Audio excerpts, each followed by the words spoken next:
गीता में अर्जुन को स्वयं भगवान कह रहे हैं कि उस परमेश्वर की शरण में जा, उसके लिए उन संतों के पास जा जो तत्वदर्शी हो। इसी प्रकार हजरत मोहम्मद को उनका अल्लाह कह रहा है कि कोई और पूर्ण परमात्मा है, उसको पाने के लिए उन तत्वदर्शी संत की तलाश कर। वो प्रभु कौन है, ये जानने के लिए कृपया अवश्य सुनिए जगत गुरु तत्वदर्शी संत रामपाल जी महाराज के अमृत वचन। अब इन सदग्रंथों ने, अब 3 पवित्र धर्मों ने सिद्ध कर दिया कि परमात्मा साकार है। अब चौथा पवित्र धर्म है सिख धर्म है।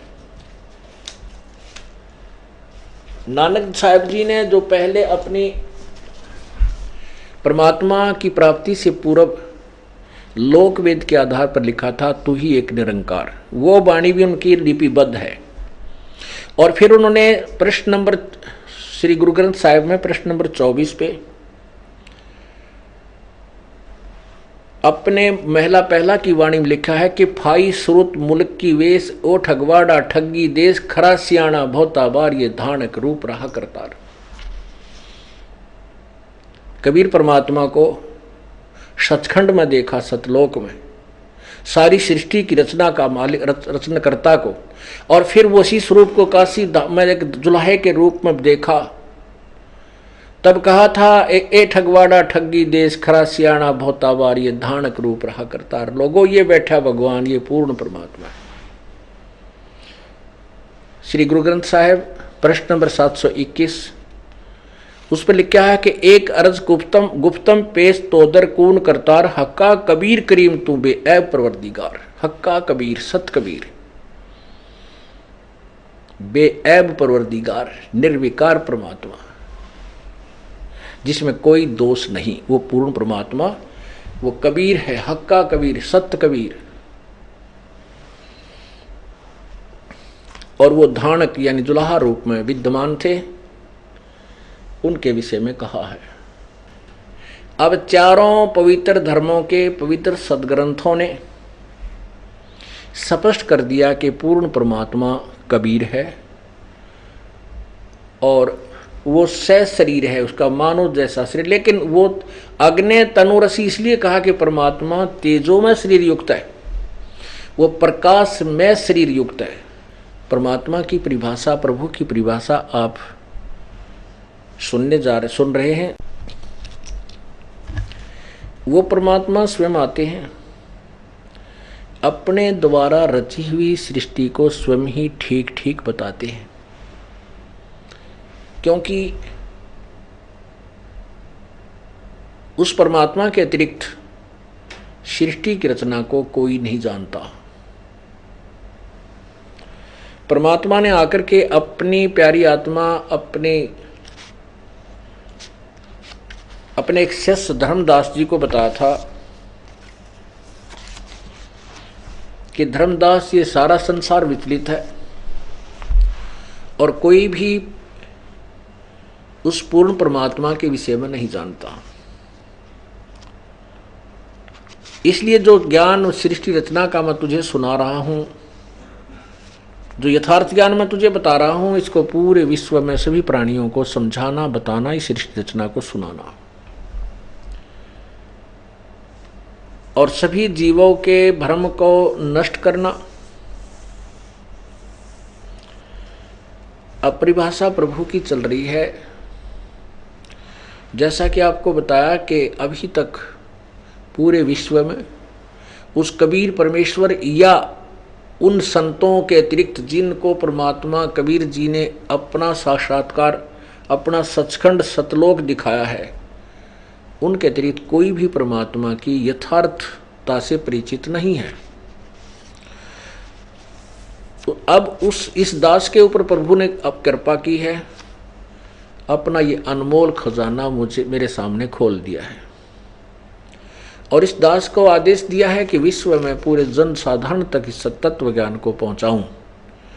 कृपा प्रभु की रहेगी, उनका सहयोग हमारे साथ अभिन्न तौर से रहेगा और ये पूरे विश्व में संदेश प्रभु का जाएगा।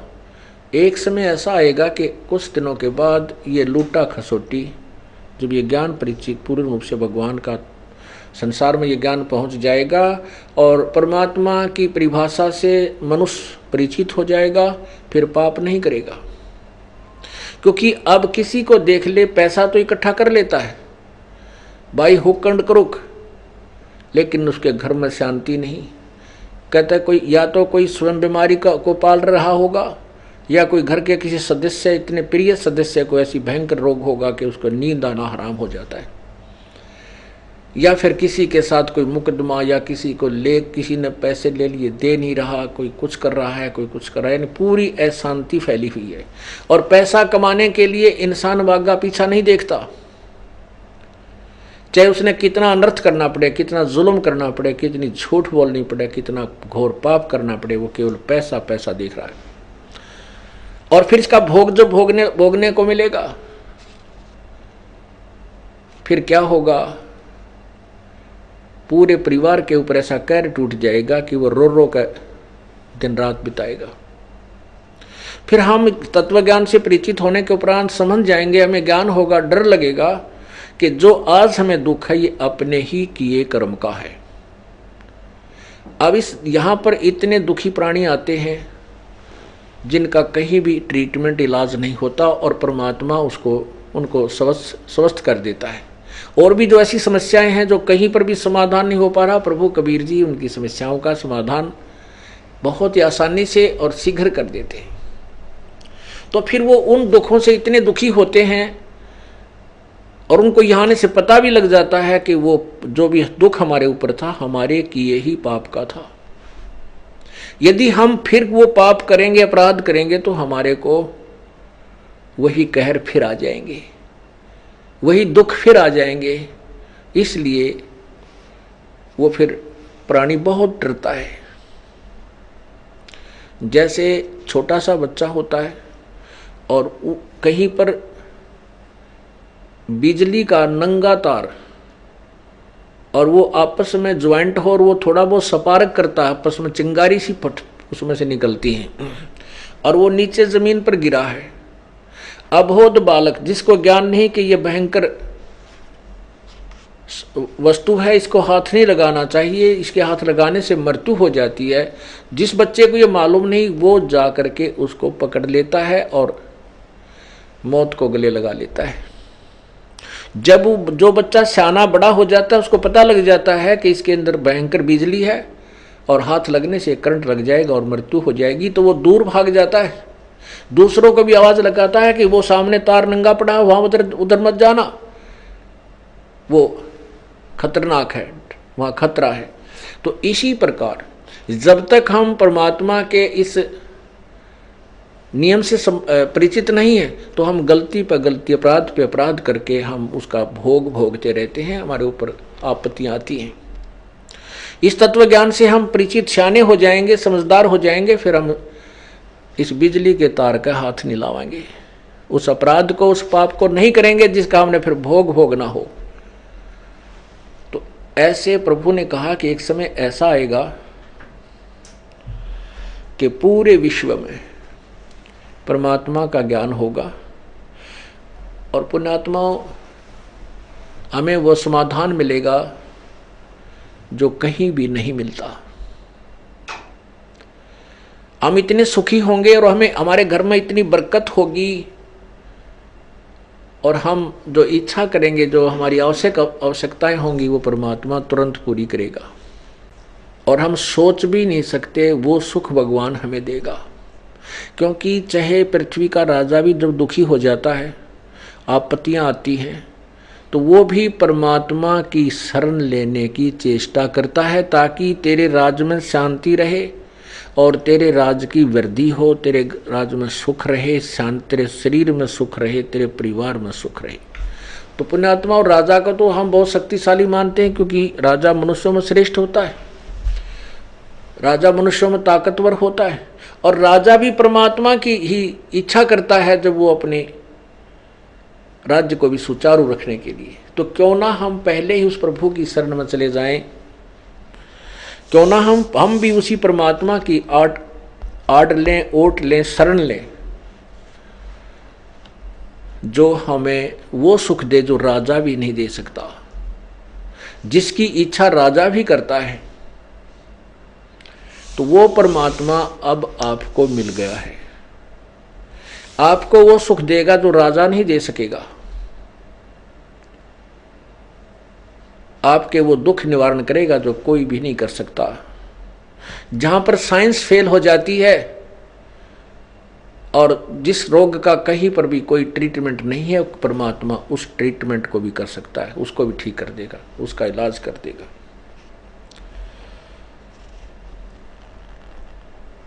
वो परमात्मा कौन है? वो परमात्मा कबीर है।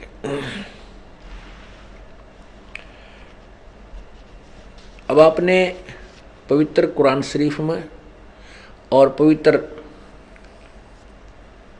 बाइबल में देख लिया कि वो हक्का कबीर है। वो और पवित्र गुरु ग्रंथ साहिब का आपको पृष्ठ बता दिया, 721 पृष्ठ पे गुरु ग्रंथ साहिब में स्पष्ट लिखा है कि एक अर्ज गुफ्तम पेश तो दर कून करतार, कून करतार शब्द स्वरूपी राम हक्का कबीर करीम तू बेऐब परवरदिगार।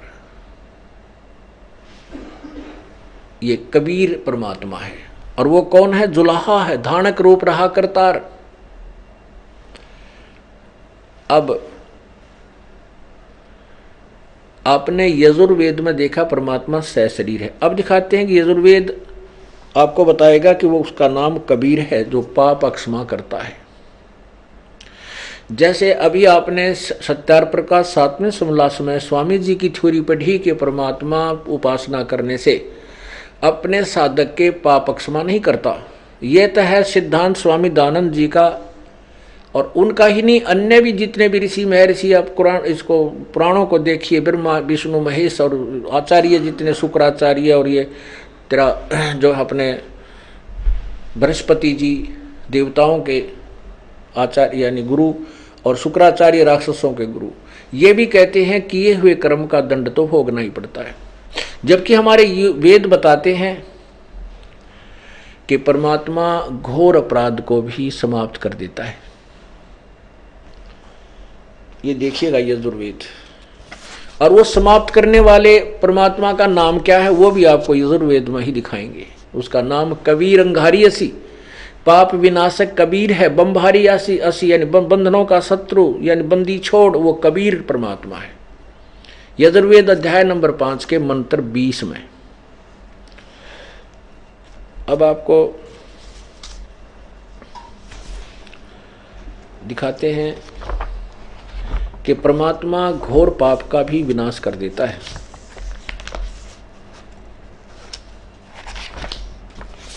ये देखिएगा यजुर्वेद, और महर्षि दान सरस्वती द्वारा ही इसका अनुवाद है। ये देखिएगा 8वां अध्याय 241 पृष्ठ पे, 8वां अध्याय 241 पृष्ठ पे, और ये है 13वां मंत्र है। इसका एक 242 पे अनुवाद किया स्वामी जी ने।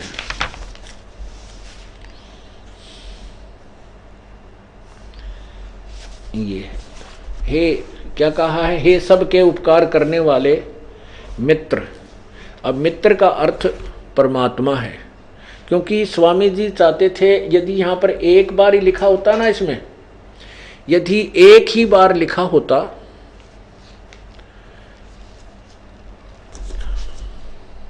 यदि एक बार ही लिखा होता इस यजुर्वेद के 8वें अध्याय के 13वें श्लोक में मंत्र में, तो स्वामी जी इसको गोल गोल कर देते। परमात्मा ने सारा रोग काट रखा है कि इसमें 6-7 बार लिखा है परमात्मा नाश, पापों का नाश कर देता है, घोर अपराध का भी नाश कर देता है। अपने किए हुए चाहे माता करे चाहे पिता करे, शुद्ध भक्ति जो करेगा उनके पापों का भी नाश करता है। यदि ये एक ही लिखा होता तो ये कह देता है सबके उपकार करने वाले मित्र। अब अनुवाद करते समय यह परमात्मा क्यों न लिखा? उलझाने से के उद्देश्य था फिर ये कहाँ पकड़े जाते हैं? ये देख, सत्यार्थ प्रकाश में इन्होंने कहा है कि जहां पर मित्र शब्द है वो परमात्मा का ही बोध कराता है। ये देखिएगा सत्यार्थ प्रकाश प्रथम समोल्लास पृष्ठ नंबर 18 पे यहां लिखा है, मित्र आदि नामों से सखा इंद्र आदि देवों से प्रसिद्ध व्यवहार देखने उन्हीं का ग्रहण करना होता है। यहाँ क्या बताते हैं, थोड़ा सा देखते हैं।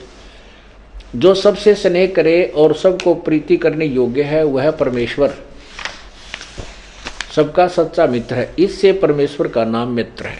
तो यहाँ यजुर्वेद अध्याय नंबर 8 के और मंत्र 13 में मित्र माने हे सबके उपकार करने वाले परमात्मा समझे।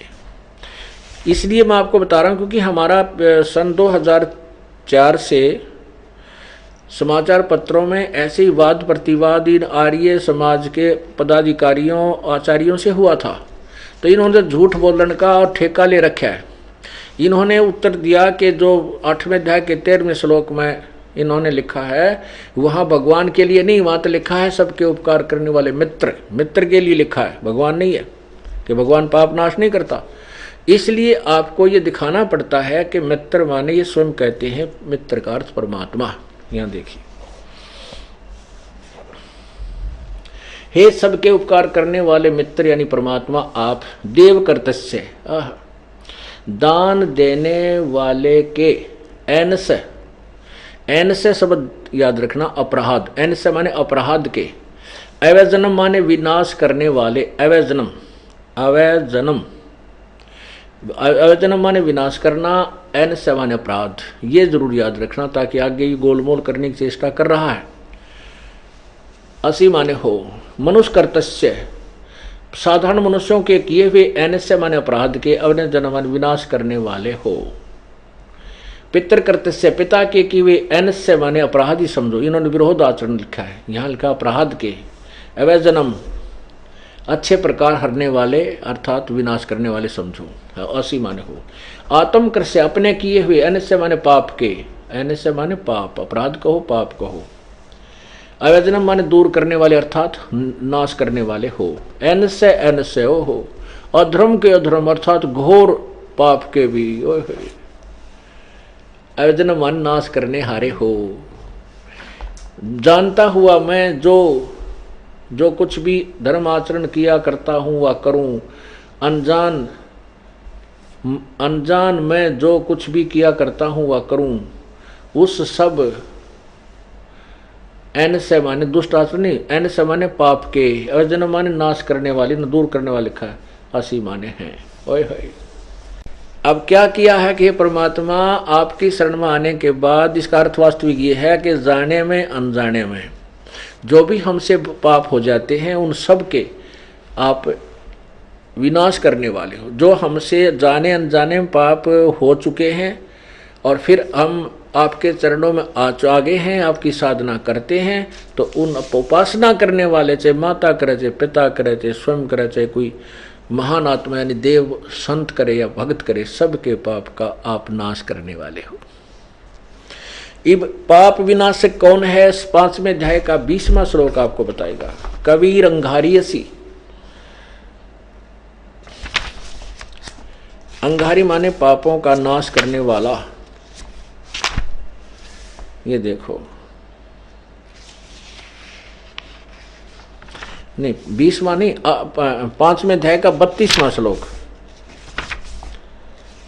5वें अध्याय का 32वां श्लोक है। और 20 में गलत कह गया, क्षमा करना, 20 में कोई और प्रकरण है।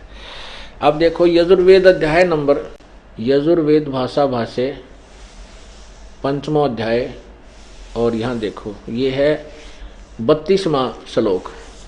इसमें स्पष्ट लिखा है उसी गसी, ये कबीर, हम इसको कबीर बोलते हैं, कबीर। उसी गसी, कबीर, अंगारी असी, बम्भारी असी, बम्भारी सवर अवसर असी। इन्होंने देखना क्या लिखा है, और यहाँ लिखा कि रत धामा हव्य शोधना रत धामा असी सवर ज्योति। हे जगदीश्वर, जिस कारण से आप उसी के माने कांतिमान, असी माने हैं। अंगारी, अंगारी माने पाप के विनाशक, अरि माने शत्रु होता है, खोटे चलन करने वालों के शत्रु। इसका अर्थ है अंगारी माने पापों के, अरि माने शत्रु हैं, पापों के शत्रु। अब इन्होंने क्या लिखा, कबीर, कवि का कान पर अर्थ कर दिया। इसका अर्थ है कबीर असी, कबीर अंगारी असी, वो कबीर है जो पापों का नाश करने वाला है, कबीर अंगारी असी। और बम्भारी, बम्भारी का अर्थ लिखा इन्होंने, बम्भारी माने बंधनों के शत्रु, बम्भ अरी, बम्भ अरी बंधन के शत्रु, हम उसको बंदी छोड़ कहते हैं, बंधन काटने वाले, बंधनों से छुड़ाने वाले, बम्भारी बंधनों के शत्रु। और कौन है वो, कबीर। ये देखो कबीर असी, इसको लिख देना था, वो कबीर है, कबीर असी, ये स्पष्ट लिखा कबीर, हम इसको कबीर बोलते थे, कबीर, कबीर अंगारी असी। और फिर कहा, ये स्वामी जी कहते हैं, रत धामा सतधाम युक्त, सवर ज्योति, अंतरिक्ष को प्रकाश करने वाले नहीं, सवर ज्योति माने स्वयं प्रकाशित, सव ज्योति, सवर ज्योति माने स्वयं प्रकाशित, यानी तेजों में शरीर युक्त है। रत धामा सतधाम युक्त है, असी माने है। रत धाम माने सतधाम, सतलोक युक्त है, सतलोक में रहता है। अब पवित्र यजुर्वेद ने सिद्ध कर दिया कि परमात्मा पाप विनाश कर देता है, और पाप विनाशक वो कौन है, वो कबीर है, उसका नाम कबीर है। ये स्पष्ट। और वो कहाँ रहता है, सतलोक में रहता है। रत धामा, रत माने सत्य, धाम माने लोक, सतलोक में रहता है। वो सवर ज्योति है, स्वयं प्रकाशित है, जैसे सूर्य स्वयं प्रकाशित है, सूर्य साकार है, सूर्य का प्रकाश देखा जा सकता है, तो सूर्य क्यों नहीं देखा जा सकता। जब प्रभु का प्रकाश देखा जा सकता है तो प्रभु बिना प्रकाश किसा, सूर्य बिना प्रकाश कैसा। जो कहते हैं हमने केवल प्रकाश देखते हैं, प्रभु का प्रकाश देखा जा सकता है, प्रभु निराकार है, तो उनकी थ्योरी, उनका सिद्धांत बेसलेस, निराधार है। वास्तविकता यह है कि परमात्मा सशरीर है, उसका नाम कबीर है, और वही बम्भारी है, बंधनों का शत्रु है, बंदी छोड़ है। वही अंगारी है, अघारी, पापों का शत्रु, पाप विनाशक, वो कबीर असी। बहुत जगह लिखा है इसमें, 29वें अध्याय के 25वें श्लोक में लिखा है कि वो सत्य, अपने सच्चे संदेश को लेकर आने वाला, वो तुम कबीर असी प्रचेता, वो सबको प्रेरणा देने वाला, सबको ज्ञान कराने वाला, वो कबीर परमात्मा ही है। अब ये जैसे यजुर्वेद है, यजुर्वेद, अब इस यजुर्वेद को यदि हम यजु अलग कर दें, ये यजुर्वेद एक बुक है, देखो इसके ऊपर रे की मात्रा लगी है, यहां 2 विसर्ग लगा करके वेद अलग कर दें तो भी इस पवित्र पुस्तक का ही बोध है। यदि हम यजु का अर्थ कर दें और यजुर्वेद ना लिखें तो इस पुस्तक को कैसे ढूंढेंगे, कैसे इसका ज्ञान होगा कि इसमें ऐसे गुण हैं, ऐसी ऋचाएं लिखी हैं। तो इन अनुवादकर्ताओं ने ज्ञान ठानी कबीर का अर्थ कांतपर्जय लिख दिया, कहीं पर सर्वज्ञ लिख दिया। यदि इसको कवि शब्द मानकर चलें तो कवि कोई सर्वज्ञ नहीं होता, कवि का अर्थ भी सर्वज्ञ नहीं हो सकता, क्योंकि कवि सर्वज्ञ होता ही नहीं। ये कबीर असी, हम इसको कबीर देव, कबीर भगवान, कबीर साहब कहने लगे। इसलिए ये परमात्मा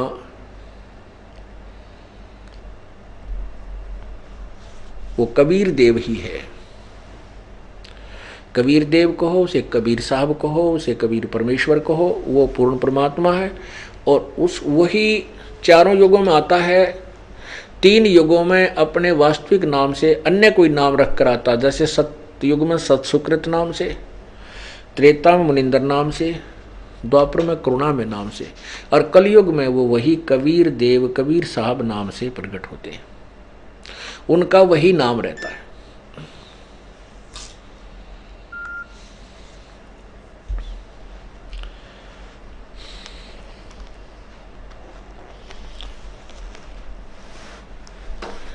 अब आपके समक्ष 2 बात क्लियर होगी।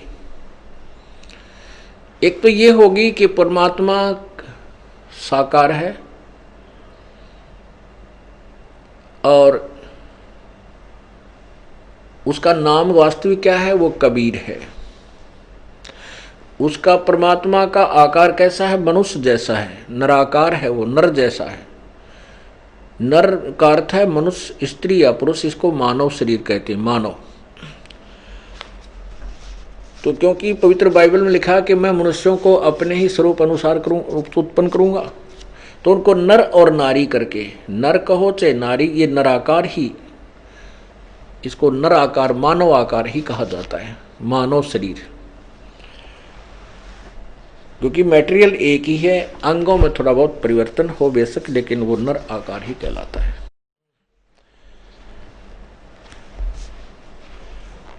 अब जैसा कि आपको पहले भी सुनाया, आज फिर सुनाते हैं, आगे भी सुनाते रहेंगे, क्योंकि परमात्मा की महिमा जितनी बार सुनेंगे उतना ही हमें आनंद आएगा। जो पुराने भक्त हैं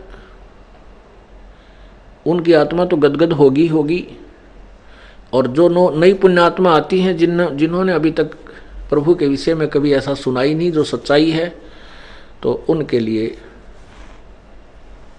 एक नया रास्ता प्रशस्त होगा।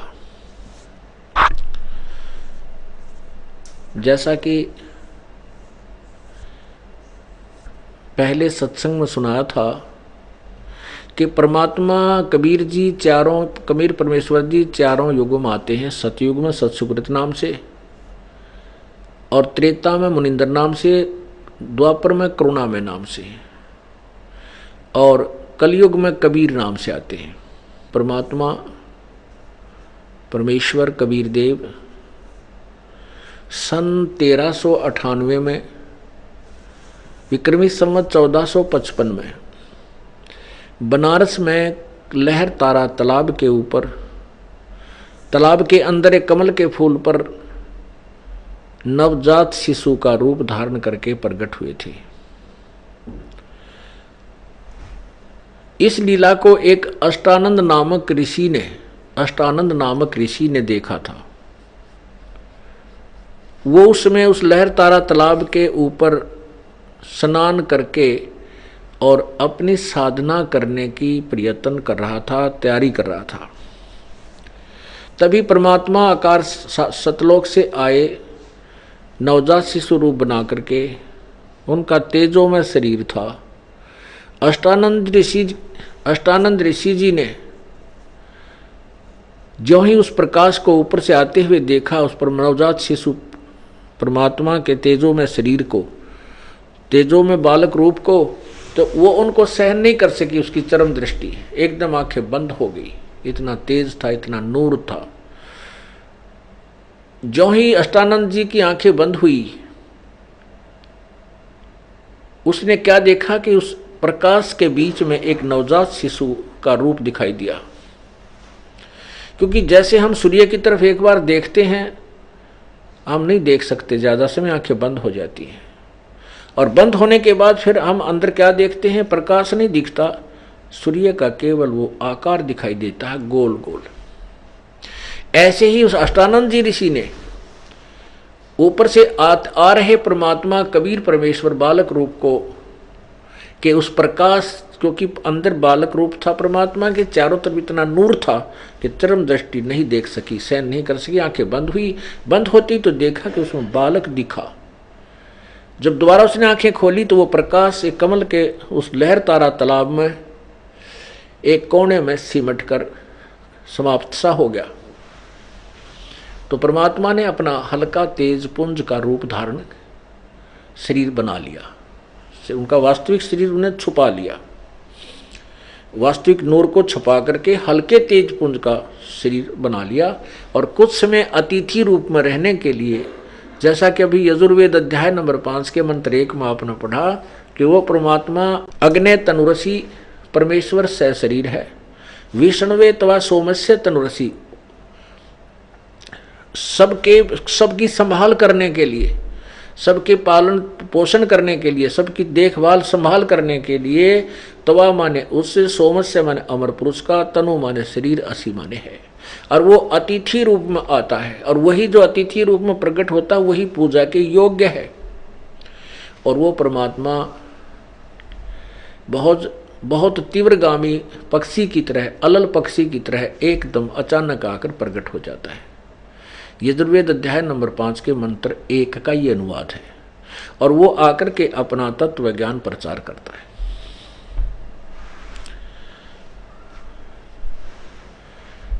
तो उसमें अष्टानंद जी ने सोचा कि ये क्या देखा मैंने प्रकाश, क्योंकि वो अपने गुरु रामानंद जी से, स्वामी रामानंद जी से, महर्षि रामानंद जी से सुना करते थे परमात्मा का निराकार है और उसका प्रकाश बहुत ही चरम दृष्टि से नहीं देखा जा सकता। इतना भगवान का नूर होता है, तेज में प्रकाश होता है। ऐसा वो निराकार परमात्मा का जो प्रकाश है। और उधर से स्वामी रामानंद जी भगवान विष्णु के कट्टर उपासक थे, और फिर भी भगवान को निराकार बताया करते थे। 1400 ऋषि शिष्य बना रखे थे उन्होंने। और वो स्वामी रामानंद जी वेदों के मर्मज्ञ ज्ञाता जाने जाते थे।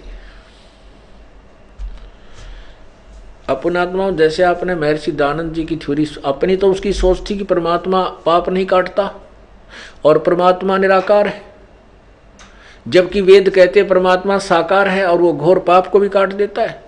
इससे सिद्ध है कि इन्होंने वेदों को पढ़ा लेकिन समझा नहीं। ना उन ऋषियों ने, महर्षियों ने, किसी भी महर्षि ऋषि ने ये वेदों को नहीं पढ़ा, ना समझा। क्यों नहीं समझा? क्योंकि परमात्मा की वाणी है कि गुरु बिन काहु न पाया ज्ञाना, जो थोथा वो छड़े किसाना। गुरु बिन वेद पढ़े सो प्राणी, समझे न सार रहे अज्ञानी। ये सब अज्ञानी थे ऋषि महर्षि। ऋषि महर्षि छोड़िए, ब्रह्मा विष्णु महेश तक अज्ञानी थे। अब ये बात तो आपके हृदय में धक्कदेसी करेगी जो पवित्र हिंदू समाज के से संबंधित पुण्यात्माएं हैं। इस पॉइंट को क्लियर करके आगे चलना अच्छा होगा कि ब्रह्मा विष्णु महेश को भी कोई ज्ञान नहीं था, वेदों का ज्ञान भी नहीं था और न ही आध्यात्मिक ज्ञान था। जैसा भी एक काल ने इनको भ्रमित कर दिया, ऐसे ही ये तप करने लग गए। कोई कुछ साधना कर रहा था, कोई किसी को भगवान मान बैठा। इसके लिए आपको श्रीमद् देवी भागवत पुराण गीता प्रेस गोरखपुर से प्रकाशित वो दिखाते हैं। ये देखिएगा, ये क्या क्लियर करना चाहता दास कि ये दानंदर का तो ब्योंत क्या है। ये तो बिल्कुल ही अज्ञानी थे, ABC नहीं जानते थे, केवल संस्कृत भाषा जानते थे, आध्यात्मिक ज्ञान से परिचित नहीं थे। और अन्य ब्रह्मा विष्णु महेश भी कति अज्ञानी थे, वो परमात्मा की परिभाषा से भी परिचित नहीं थे। दास नहीं कह रहा, उनकी जो है जीवनी बता रही है। पढ़िए, ये श्रीमद् भगवत देवी भागवत गीता प्रेस गोरखपुर से प्रकाशित है।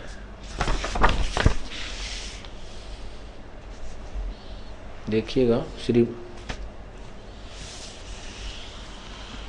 संपादक हनुमान प्रसाद पोदार, चिमन लाल गोस्वामी। और ये कहाँ से प्रकाशित है? प्रकाशक में मुद्रक गीता प्रेस गोरखपुर, गोविंद भवन कार्यालय, कोलकाता का संस्थान। अब देखो, इसमें सकंद, पहला सकंद, ये देखिएगा पहला सकंद। और ये कौन सा अध्याय है?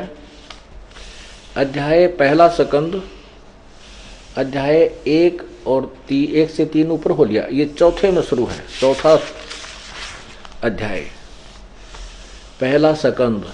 यहां देखिएगा, ये पृष्ठ नंबर 28 पे है, पृष्ठ नंबर 28 है। और ये पहला सकंद है, देवी संक्षिप्त देवी भागवत 28 पृष्ठ पे। नारद जी ने कहा, महाभाग व्यास जी, तुम इस विषय में जो पूछ रहे हो,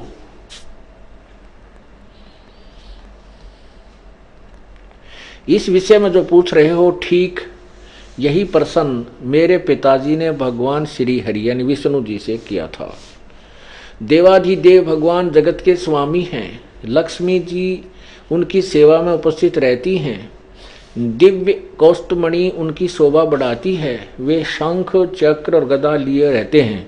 पीतांबर धारण करते हैं। 4 भुजाएं हैं। वक्ष स्थल पर श्री वत्स का चिन्ह चमकता रहता है। वे चराचर जगत के आश्रय दाता हैं। जगत गुरु एवं देवताओं के भी देवता हैं। ऐसे जगत प्रभु भगवान श्री हरि महान तप कर रहे थे। उनकी समाधि लगी थी। यह देखकर मेरे पिता ब्रह्मा जी को बड़ा आश्चर्य हुआ। अतः उन्होंने उनसे जानने की इच्छा प्रकट की। ब्रह्मा जी ने पूछा, प्रभो आप देवताओं के अध्यक्ष, जगत के स्वामी और भूत भविष्य एवं वर्तमान सभी जीवों के एकमात्र शासक हैं। भगवान फिर आप क्यों तपस्या कर रहे हैं और किस देवता की आराधना में ध्यान मग्न है, यानी किस भगवान की पूजा करते हो? मुझे असीम आश्चर्य तो यह हो रहा है कि आप देवेश्वर एवं सारे संसार के शासक होते हुए भी समाधि लगाए बैठे हैं। ये देखिए नीचे। ब्रह्मा जी के विनीत वचन सुनकर भगवान श्री हरि अर्थात विष्णु ने कहने लगे, ब्रह्मन सावधान होकर सुनो, मैं अपने मन का विचार व्यक्त करता हूँ। देवता, दानव और मानव सब यही जानते हैं कि तुम सृष्टि करते हो, मैं पालन करता हूँ, संकर संहार क्या करते, किंतु फिर भी वेद के परागामी पुरुष अपनी युक्ति से यह सिद्ध करते हैं कि रचने, पालने और संहार करने की यह योग्यता जो हमें मिली है, इसकी अधिष्ठात्री शक्ति देवी है, यानी यह दुर्गा है। वे कहते हैं कि संसार की सृष्टि करने के लिए तुम में राजसी शक्ति का संचार हुआ है, मुझे सात्विक शक्ति मिली है और रुद्र में तामसी शक्ति का आविर्भाव हुआ है। उस शक्ति के अभाव में तुम इस संसार की सृष्टि नहीं कर सकते, मैं पालन करने में सफल नहीं हो सकता और रुद्र से संहार कार्य होना भी संभव नहीं। ब्रह्मा जी, हम सभी उस शक्ति के सारे ही अपने कार्य में सदा सफल होते हैं। सुवर्त प्रत्यक्ष और अप्रोक्ष दोनों उदाहरण मैं तुम्हारे सामने रखता हूँ, सुनो। यह निश्चित बात है कि उस शक्ति के अधीन होकर ही मैं इस शेष नाग की सैया पर सोता और सृष्टि करने का अवसर आने पर जाग जाता। मैं सदा तप करने में लगा रहता हूँ, मैं सदा तप करने में लगा रहता हूँ। उस शक्ति के शासन से कभी मुक्त नहीं हो सकता, रह सकता। कभी अवसर मिला तो लक्ष्मी के साथ सुख पूर्वक समय बिताने का सौभाग्य प्राप्त होता है। मैं कभी तो दानों के साथ युद्ध करता हूँ। अखिल जगत को भय पहुंचाने वाले दैत्यों के विकराल शरीर को शांत करना मेरा परम कर्तव्य हो जाता है। आगे देखो, तोड़ पाड़ रखा है। ये पृष्ठ 29, 28, 29 दोनों पढ़ रहे हैं। हम अपने काम की चीज पढ़ रहे हैं। क्या कहते हैं विष्णु जी, मुझे सब प्रकार से शक्ति के अधीन होकर रहना पड़ता है, यानी दुर्गा के वो अधीन है और उन्हीं भगवती शक्ति का मैं निरंतर ध्यान किया करता हूँ।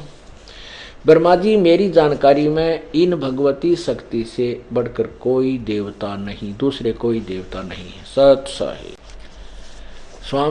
विष्णु जी ने कलम तोड़ दी अपने ज्ञान में कि ये दुर्गा तो ऊपर कोई भगवान नहीं है और मैं इसी की पूजा करता हूँ।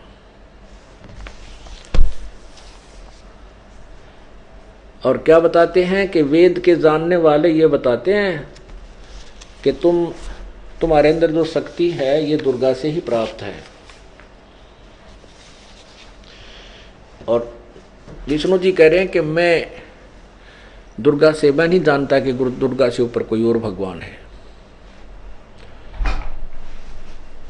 तो कहने का तात्पर्य क्या है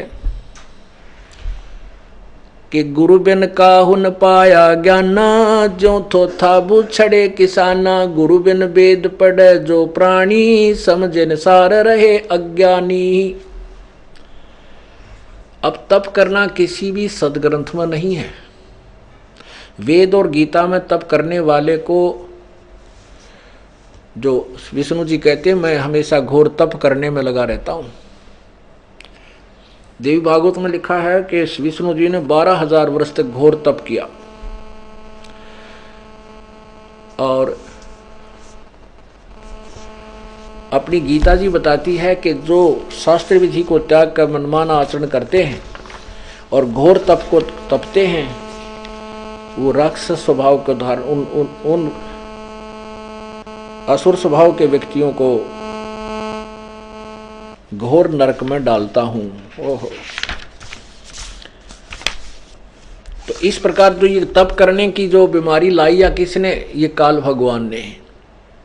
ब्रह्मा जी जब कमल के फूल पर विराजमान थे, उनको कहीं पता नहीं था मैं कौन हूं, कहां से आया हूं। जब आकाशवाणी की कि तप करो तप करो, किसने? काल भगवान ने, ब्रह्म ने।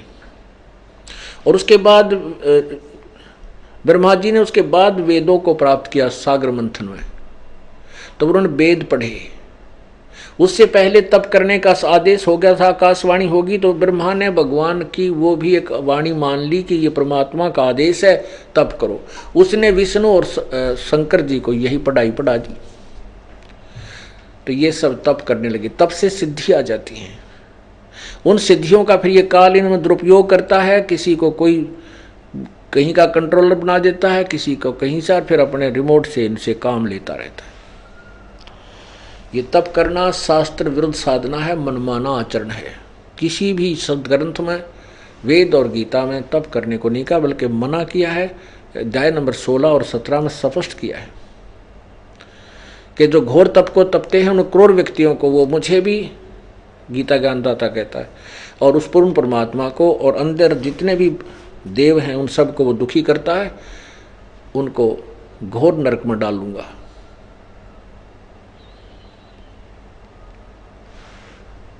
तो रामानंद जी ने भी यह पढ़ाई पढ़ा रखी थी अपने 1400 ऋषियों को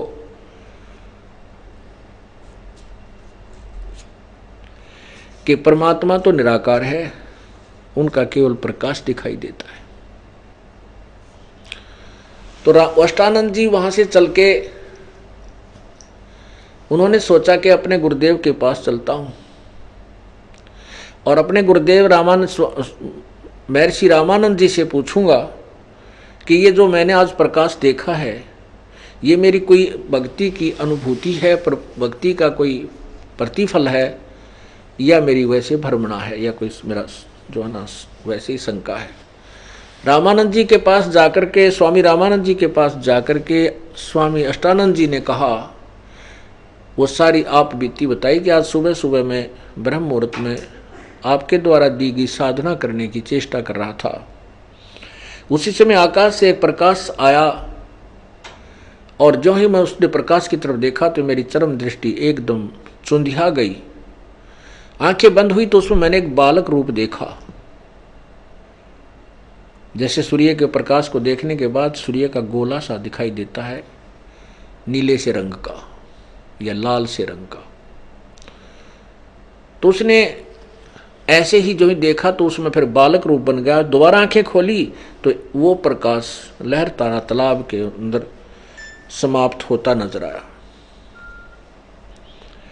रामानंद जी ने जितना ज्ञान था कहा कि बेटा ये न तो तेरी कोई भक्ति की उपलब्धि है, ये तो आकाश ऊपर के लोकों से जो अवतार लोग आते हैं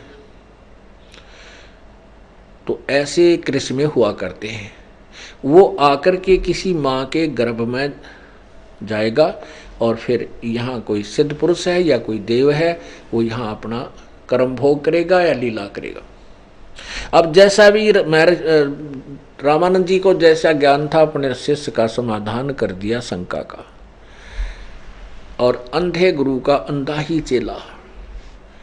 अब गुरु चतुर तो होते ही हैं, उनके पास बातें होती हैं, वो अपने शिष्यों को रोक राख के थाम थूम देते हैं, रोक देते हैं और उलट पुलट करके सेटिस्फाई कर लेते हैं। उधर से एक नीरू नीमा नाम के मुसलमान जुल्हा दंपत्ति थे। पहले ये ब्राह्मण थे, उसी जन्म में गौरी शंकर सरस्वती नाम था। ये भगवान शिव के पुजारी थे। भगवान शिव की शिव पुराण को पढ़कर सुनाते थे, कोई किसी को गुमराह नहीं करते थे।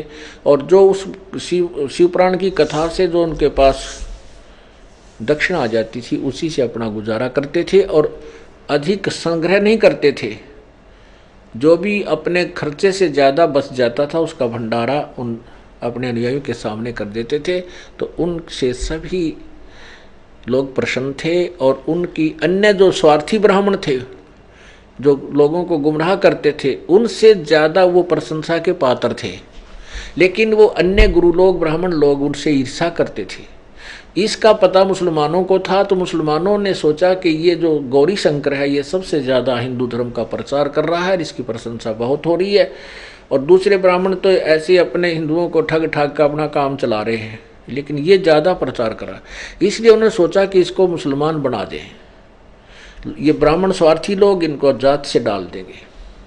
उन्होंने ऐसा ही किया। गौरी शंकर के घर जा कर के अपना पानी छिड़क दिया, रुके मार मार के आवाज़ लगा के। तो जो स्वार्थी ब्राह्मण थे, उसके विरोधी थे, ईर्ष्या करते थे उस गौरी शंकर से, उन्होंने देख लिया। उन्होंने शोर मचा दिया कि गौरी शंकर तो मुसलमान बन गया है, उन्होंने मुसलमानों का ऐसा पानी पी लिया है, उसके मुंह में भी डाल दिया ज़बरदस्ती। तो मुसलमानों ने तो वो रिजेक्ट कर दिया, हिंदू समाज ने, कि ये मुसलमान बन गया। इसका सब भाईचारा बंद, गंगा में स्नान करना बंद, प्रतिबद्ध ला दिया। मुसलमानों ने उनका नाम, गौरी शंकर का नाम नूर अली और सरस्वती का नाम नीमा रख दिया।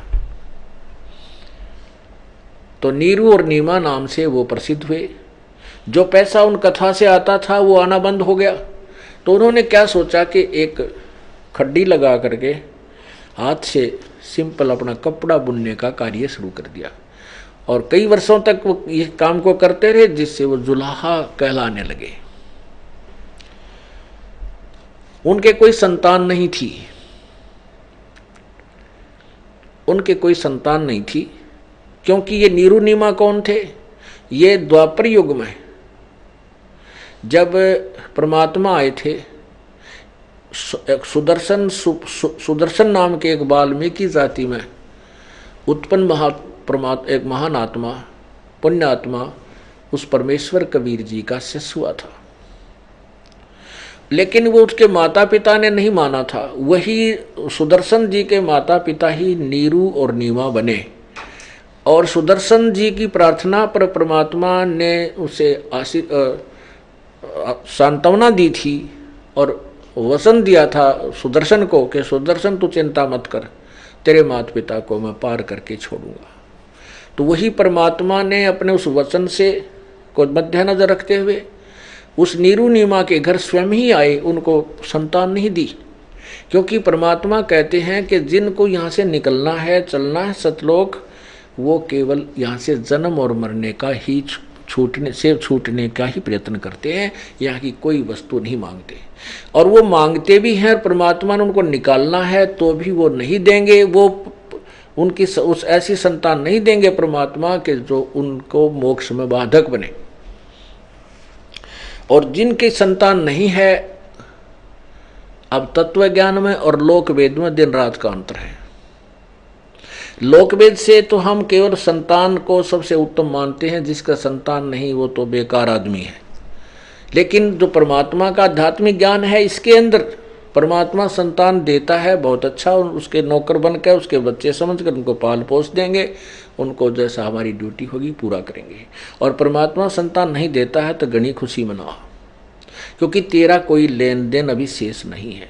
तो परमात्मा ने, पूर्ण ब्रह्म ने उनको कोई संतान नहीं दी, क्योंकि वो उनको उलझ कर देते या कोई ऐसा दुखी कर देते, वो भक्ति ना कर सकते। तो स्वयं ही संतान रूप में वहां पहुंचे और नीरू नीमा ने परमात्मा को प्राप्त किया। और फिर उनका नामांकन किया गया, तो परमात्मा ने स्वयं ही अपना नाम उन काजियों को कह करके कि मेरा नाम कबीर रहेगा। पूरी कुरान शरीफ में कबीर कबीर ही लिखा लेख हो गई। तो इस तरह उन्होंने अपना कलयुग में कबीर नाम ही प्रचलित किया और इसी प्रकार प्रत्येक युग में ऐसा ही करते आते हैं। तो आपको उस परमेश्वर की महिमा सुनाते हैं कि परमात्मा कबीर जी सारी सृष्टि के रचनहार, वो स्वयं आकर के हमें ये सच्चा ज्ञान प्रचार करते हैं, सच्चा ज्ञान देते हैं।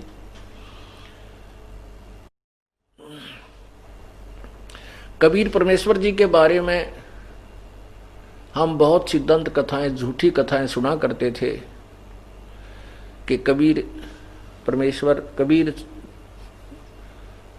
तक कहाँ कहा करते कबीर भगत, फिर कवि कहा करते कबीर। कहते हैं कबीर जी का जो है उत्पत्ति कैसे हुई, क्या बताया करते थे, क्या लिखा करते थे वो नालायक, कि एक विधवा ब्राह्मणी थी और उसको गर्भ रह गया, वो शर्म के मारे उसको कहीं डाल आई। एक नीरू नीमा नाम के जुल्हा दंपत्ति ने वह मिल गए, उनका पालन पोषण कर दिया। अरे कम से कम इसे ज्योतिषी हो तुम हो कि ऐसे हुआ है, तो कम से कम उस ब्राह्मणी का नाम, उसके पति का नाम, मृत का, उसके माँ बाप का कोई ठिकाना स्थान तो लिख देते। ये बकवाद गणतंत्र मतलब है, क्योंकि ये अनजान थ्योरी सिद्धांत उन्होंने मान रखा है कि बिना माता पिता के कोई जन्म नहीं हो सकता। अरे भगवान पता नहीं क्या कर दे। अब जैसे वैज्ञानिक क्या बताते हैं, एक कह रहा था जी कि वैज्ञानिक तो अब ये कहते हैं बाइबल भी झूठा है। बाइबल में लिखा है कि भगवान ने 6 दिन में सृष्टि रच दी, 7वें दिन तख्त पर जा बैठा। तो वैज्ञानिक कहते हैं ऐसा नहीं हो सकता, क्योंकि हमारी पृथ्वी को बने हुए 4 अरब 32 करोड़ वर्ष हो गए लगभग कुछ, और इसके बनने में बहुत समय लगता है, लाखों अरबों वर्षों में जाकर पृथ्वी बनी। पुण्यात्माओं, परमात्मा के पास सारी पावर है। अब जैसे बच्चा 9 महीने में परिपक्व होता है माँ के गर्भ में, और वो फिर गर्भ से बाहर आता है, ये परमात्मा का ही विधान है, उसी का दिया हुआ ये सब मटेरियल है। वो उसी की कृपा से, उसी के आदेश से, उसी के दिए हुए गुण से वो अपने आप प्रफुल्लित होता है। जैसे एक तोरी का बीज, घिया का बीज छोटा सा होता है, उसको मिट्टी में बीज दिया जाता है, उससे पौधा बनता है, बेल ऊपर आती है, और फिर इतनी लंबी लंबी घिया लगती है, मोटी मोटी, और उनमें बीज होता है। तो ये सब परमात्मा की ही लीला है, उसने ये भी विधान बना रखा है, ऐसे भी होगा। और परमात्मा चाहते 1 मिनट में अपने वचन से भी उत्पन्न कर सकता है। जैसे अपना इतिहास बताता है कि जिस समय श्री रामचंद्र जी ने सीता जी को घर से निष्कासित कर दिया था, उस समय वो गर्भवती थी, और वो महर्षि वाल्मीकि जी के आश्रम में चली गई। वहां ऋषि जी ने उस लड़की को अपनी बेटी के तुल्य वहां रखा, और वहां सीता जी ने एक पुत्र लव को जन्म दिया।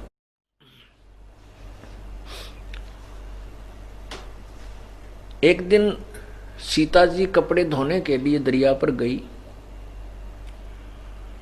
प्रतिदिन जाती थी।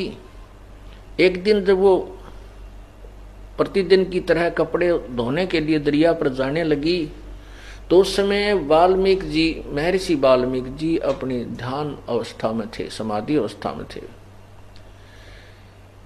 और वो लड़के को प्रतिदिन की तरह वैसे ही छोड़कर चली गई। और पहले वो जब जाती थी तो स्वामी जी ध्यान अवस्था में नहीं होते थे, वो कुछ पहले अपनी साधना कर लिया करते थे। उस दिन स्वामी जी उठे नहीं, समाधि में लगे रहे, और सीता जी वहां अपने पुत्र लव को छोड़ करके, और ये कह के पिताजी ध्यान रखना बच्चे का, यहाँ जानवर, जंगली जानवरों का भय बहुत रहता है, वो थोड़ी सी दूरी पर कपड़े धोने के लिए चली गई। वहां जाकर उसको चिंता बन गई कि कहीं पिताजी तो समाधि लगाए हैं, कोई हिंसक पशु आकर के मेरे बच्चे ने ना खा जा। वो वापस गई और लव को उठा लाई कि बच्चे को मैं यहाँ साथ रख भी लूंगी, कपड़े भी धो लूंगी। उधर से महर्षि जी का जब समाधि दशा खत्म हुई, समाधि टूटी, अपनी साधना से उठे, उसने देखा कि बेटी कहकर गई थी कि पिताजी लड़के को ध्यान रखना बेटे को। तो उसने देखा लड़का तो है नहीं। ऋषि जी ने सोचा कि कोई हिंसक पशु उठा ले गया, और लड़की पहले मां दुखी है, घर से निष्कासित है, और आके लड़के को ना पा करके वो टक्कर मार मार कर रोएगी। तो ऋषि जी ने वहां एक कुसा नाम की घास होती है, कुसा, जिसको डाब बोलते हैं अपनी भाषा में, उसने उस डाब को, कुसा को तोड़ा, उसको ऐसे मसल कर हाथ में रखा और अपनी वचन शक्ति से, अपनी कमाई भक्ति से, और वो एक लड़का बना दिया। उस लव का ही हम बिल्कुल मिलता जुलता, तो उसी स्थान पर लेटा दिया जहां लव लेटा करता था पालने में। सीता जी कपड़े धोकर आई, साथ में पुत्र को गोदी में लिए हुए थी। तो आकर के उसने पूछा, पिताजी ये पुत्र किसका है? ऋषि जी ने देखा कि लड़की तो बच्चा साथ गोदी में ले रही थी। तो ऋषि जी ने कहा, बेटा ये भी तेरा ही है, इसको भी तो प्यार दे। तब सीता जी ने कहा कि पिताजी मैं पहले तो आपको ये कहकर चली गई थी कि बच्चे को देखना, फिर मैंने सोचा कि ना जाने आप कब तक साधना करते रहोगे, और इस डर से कि कहीं कोई जंगली जानवर मेरे बच्चे को ना खा जाए, पिताजी मैं वापस आके ले गई थी इसको। ऋषि जी ने कहा, बेटा मैंने ये सोचा कि लड़की का लड़का किसी जानवर ने उठा लिया और यह बेटी रो रो कर मर जाएगी, इसलिए बेटा मैंने परमात्मा से अर्ज की और ये बेटा तेरे लिए मंगवा लिया एक। तो महान आत्मा होते हैं, वो अपने सिर पे नहीं लेते कि मैंने कर दिया। इसके लिए परमात्मा की वाणी है कि मैं करे सो मारिए, तू करे सो छूट बे, इस मार में होशियार बंदे गदा बने के ऊंट बे। हो करे जो गद्दा हुई, मैं करे सो बोक बे, और बंदा बिसारे बंदगी तो स्वान है सब लोक बे। तो मेरा दास का कहने का भाव यह है, जो वैज्ञानिक जिस थ्योरी पर अटके हुए वो तो बहुत ही सेपरेट है, और अंश है परमात्मा की शक्ति और सिद्धि का। उसी के द्वारा दिया गया मटेरियल है, उसी के ऊपर अनुसंधान ये करते हैं, और परमात्मा ने मटेरियल ना दिया होता तो ये वैज्ञानिक कहाँ से उत्पन्न होते। ये सब गॉड गिवन है, गॉड गिफ्ट है, और हम उसको बोल करके स्वयं चौधरी पाक जाए, ये हमारी नालायकी और अज्ञानता है। अब आप देखो, परमात्मा 6 दिन में सृष्टि के और 1 सेकंड में सृष्टि रखते, सेकंड के भी कुछ पल में। आपने देखा होगा पहले जादूगर आया करते गामा में, मदारी बोलिया करते उनको। वो क्या करते थे जादूगर, एक छोटा सा कंचा होया करता और एक गोली कांच की, बच्चे खेला करते नू नू कर, वो छोटी छोटी सी होती हैं। उनको क्या करता, वो एक गोली मुंह में दे लेता इतनी की, और थोड़ी देर में करता और बड़ा पत्थर काट देता मुंह में 1 सेकंड में। बता वो क्या चीज है, बता उसने कितनी देर लगेगी? 1 सेकंड में इतनी गोली का और पत्थर कति चीकना, और 3-4 गोली ऐसे फेंक के थोड़ी देर में नोट काट कर 5-7 इतने मोटे मोटे पूरे वजनदार ने उठा के देखा करते सब। वो कितना आगे भाई, वो तो एक छोटा सा सिंपल सा मैन है, जो एक छोटी सी सिद्धि प्राप्त है जिससे उसने ये बना दिया। और उस परम पिता के पास तो असंख्य सिद्धियां हैं, उसकी शब्द में वो शक्ति है। 1 सेकंड में 1 अणु का वो पूरी पृथ्वी बना सकता है। वो परम जादूगर है, वो भगलीगर, परम भगलीगर है। भगलीगर माने जादूगर।